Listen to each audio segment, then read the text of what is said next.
Si Dota, isa lang sa mundo. GF, napakarami niyan. Si GF, iiwanan ka din yan. Si Dota, hindi. Si GF, nagagalit pag nagdodota ka. Si Dota, hindi nagagalit pag nag-GF ka. Si Dota, 20 pesos lang, masaya na. Si GF, baka 200 pesos, hindi pa masaya. Pag nakakita ka ng ibang hero, hindi nagagalit si Dota. Pero pag nakakita ka ng ibang babae, nagagalit si GF. Si GF, pag iniwan mo, mahirap ng balikan. Si Dota, pag iniwan mo, handa ka pa rin tanggapin. Anong mas gusto mo? Dota o GF? Anong pipiliin mo? Dota o ako? Anong mas gusto mo? Kapag kasama ka, yan ang nasa isip. Anong mas gusto mo? Dota o ako? Ang tanong ko sa'yo, anong mahalaga? Mahal mo ba kung talaga?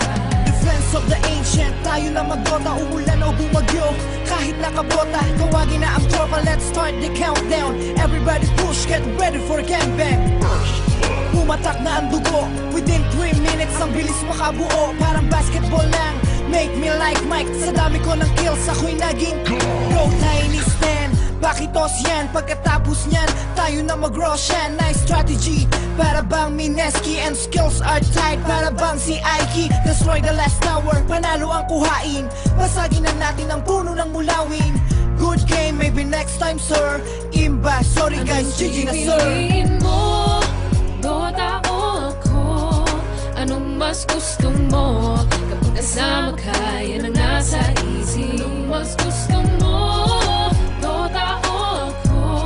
Ang tanong ko sa'yo, anong mahalaga? Mahal mo ba kung talaga?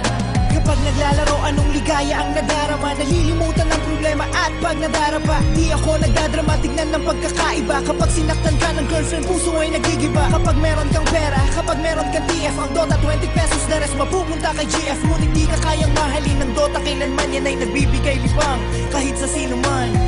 Ano bang nakita mo sa Dota na wala ko?